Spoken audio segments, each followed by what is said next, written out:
I'd like to make some furniture out of metal and wood. I love working with both materials. Now I need an end table for my house, and I'm going to make the base out of metal and use live edge wood for the top. First thing I'm going to do is head over to Woodcraft, talk to those guys about what kind of material I want and how to finish it. So I'm looking for a slab that's got a nice texture to it, something that's going to go well with metal. We got something right here for you. Okay. American walnut. Nice. Yeah, I really like this. It's real easy to work with. You light it up with the finish, it's beautiful. Yeah. Nice purple in here. You got this crotch area in here with some nice figuring into it. I like that. And down here is a really cool shape for a table. Oh, I like that a lot too. That's pretty sweet. And then keep in mind, take a look at the edges. And what people don't always remember is take a look at the back too. Make sure you're happy with that. And sometimes you'd be surprised at what you see. Actually, that's gorgeous. Yeah. It is just beautiful. Honestly, I like this side a lot. Right, and you can do that, but keep in mind, these flanges right here sometimes are really extreme. Yeah. So making that side might be, the top side might be a little difficult, but this one, just by easing this, shouldn't be a problem. Yeah. I think that would work. Yeah, and there's no bark on here already, so there's really not much you got to clean off there. Okay. So I think it's a perfect piece to use. You know, I haven't done anything with live edge before. Is there anything I should look out for? Like, how do I get it nice and flat? Right, so there's a couple of easy ways to do it. One, if you know someone with a wide belt machine. Okay. Really easy to pass it through a few times. This one itself is pretty flat to begin with, so it won't take long to do that. Okay. If by chance you have a large, say like a 20-inch joiner, that's great too. That's really easy. At least to flatten one side, then throw it through a planer. And last, my favorite way is using a hand plane. Just a hand plane? Yeah, it could take a little longer on it, but there's no dust, no noise, and you can really control it well. After you're done, either way you do it, sand it, ready to go, light it up with some finish. Yeah, that's great because I need some help finishing it too. Right. So. I'm going to show you a real easy method to do. Okay. That'll really work for you. All right, cool. Let's take a look. So I'm looking for something that's durable, but friendly to use. Absolutely.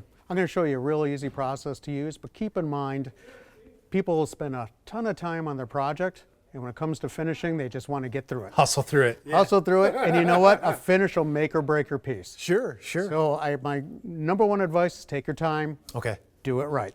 Okay. So after you get your sanding down and your process down, I'm going to tell you to go to at least 220. You're not going to be staining it, so you can even go with 320 grit. Okay. I'm going to point you into a water-based top coat. Oh, all right. They've come a long way from what they used to be. Really durable, really easy to use. Okay. Comes with different sheens. I love them. But what I'm going to start you with, though, is a seal coat first. It's just a plain shellac seal coat. Oh. Key to it, though, is you want a de-waxed seal coat. Oh, okay. Okay. If there's any wax in it, nothing else is going to stick to it. Right. So I'm going to put that on there. It seals it up, and more importantly, since this is a water base, it'll have a tendency to want to raise the grain on your wood. Oh, all right. This will keep that from happening. Seal it first with the shellac? Yep, just one shot of this. Go ahead and I put on a minimum of 3 coats on this, especially on a tabletop. Nice. Right. A little sanding in between each coat. What should I sand with? On this one, a 320. 400 320. grit is fine. You're just getting rid of that little grit on top, any little dust, Yeah. And this will hold up fine for me. Oh yeah, it's very durable, indeed, for whatever you're working on. Excellent. All right, cool, man. Hey, thanks. Thanks. Have a great day.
All right, so we've got the base of our end table project done, and it's ready for a patina.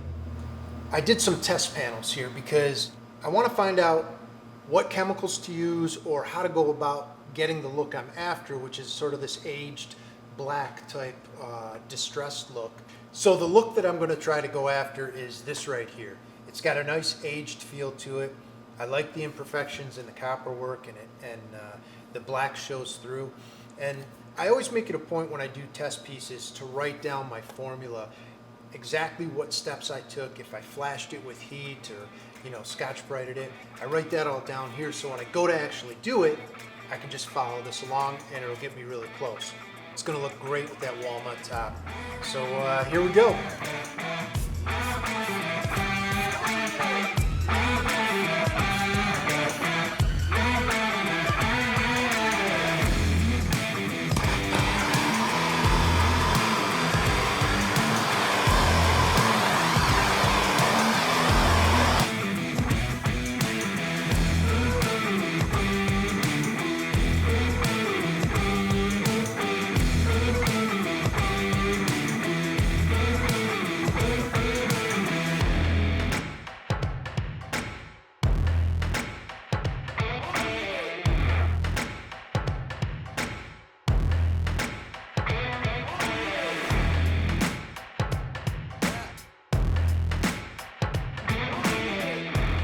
So I found a new reason to go to Woodcraft. I want to hand plane this board. It needs some work to get smooth, and I've never done anything like this. So I'm going to head down there and talk to those guys, find out what it is I need to buy, and more importantly, how to go about doing it. So I picked up that live edge slab of walnut. I remember. Yeah, I'm working on a table project, and I've decided I want to hand plane that.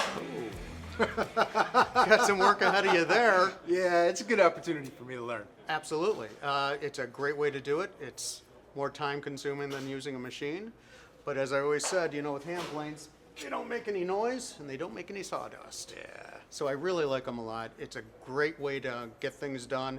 You have a lot of control with them. And it's just one of my favorite tools. I love hand tools. So what do you recommend? Well, if you're going to be flattening a board, to be perfectly honest with you, there's 3 I would recommend. 3 different. 3 different planes? Yeah. Okay. So it's broken down into this. This is a number 5. It's a jack plane, it's called. Okay. So 5, 5.5, 6, those are all jack planes. 7 and 8, number 7 and 8 planes, those are joiner planes. They're longer. They work just like a joiner, a machine would work. So the longer bed, you're just hitting the tops, the high points in the board and bringing it down. Then you have your smoothing planes, which do smoothing. So the number 4.5 down to number 1, those are all like your final passes usually. And if they're tuned up correctly, you don't even have to do much sanding with them. Nice. Yeah. Nice. So the best way to do it is start off with the jack plane. And you're going to do what we call crosshatch. So let's say this is your board. Uh-huh. I'm going to go in this direction all the way up. Okay. Then I'm going to reverse it and go all the way up. Okay. I'm going to keep doing that till I get it down to a pretty level surface. I'm going to use my straight edge as I'm going and keeping an eye out with the light behind it, making sure it's looking good. Okay. And when I'm just about there, I'm going to go to my joiner plane, at which point I'm going to do that joiner plane going up and take off all those high spots till it looks really good. Then I'm going to finish with that smoothing plane. I know this sounds like a lot. Yeah. And then I'm going to finish with that smoothing plane. And if it's tuned up correctly, as I said, you're going to have very little work to do after that. Nice. Yeah. They're great. Now, if I wanted to do this with one plane, is it possible? It's possible. It's just going to take you more time. Of course. And if you're going to buy one plane, Yeah. I would probably recommend the 5.5. It's a jack plane. So a little bigger than that. It is. It's a little wider than this. You have a little more girth to it. But it's long enough for smaller pieces that you can do a lot of work with that 5.5. You can use it as smoothing on some points, shooting it, joining it. Yeah. It's a great plane. If I only had one, that'd be it. Can I check it out? Absolutely. This is really nice. So do I have to do anything to it? You do. I don't care what plane you buy, from what manufacturer, you always have to tune them up. Okay. And that always starts with the plane blade itself. The blade itself? Okay. Right. And you'll notice on this, it's a really thick blade with a real thick chip breaker, which is great because the thinner it is, the more chatter you might get. Sure. So this will be a really nice smooth cut for you. but the blade always needs to be honed up. Okay. Once you get that honed and tuned up correctly and seated correctly in the frog, the next thing I'd work on is the sole. The bottom of it? Bottom of theoretically, it should be perfectly flat on the bottom. Okay. So they have to flatten that out, or at least touch it up. Most have a little work to be done with them. All right, all right. Not too bad. No, it's really not too bad, and it is fun. It's just going to take you a little time. That's cool. It'll be fine. Absolutely. It's a great learning experience. Do you have a 5.5 for me? I do. I have one in the back. I'll take it. Sounds great.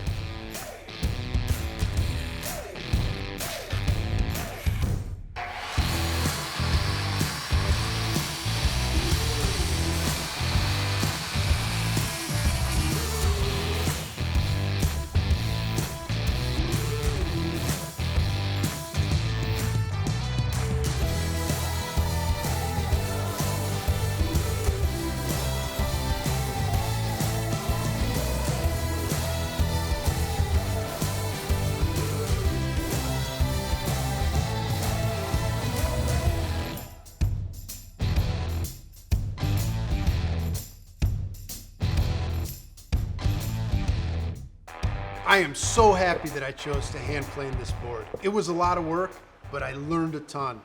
And I gotta tell you, you cannot have that blade too sharp. The sharper, the better. I also learned that how I hold that plane makes a difference. Where I apply pressure and how I transfer pressure from the front to the back made a big difference. So I had it all hand planed down. I did a little bit of sanding. At that point, I filled in this void with some resin, and I'm really happy with how that came out. My next step is to cut this to final size, then I get to start putting on my finish. And I'm gonna go with Matthew's recommendation here. Put a seal coat on, then some top coats. This is gonna look cherry on top of our base. Even though it's walnut, it's still gonna look cherry.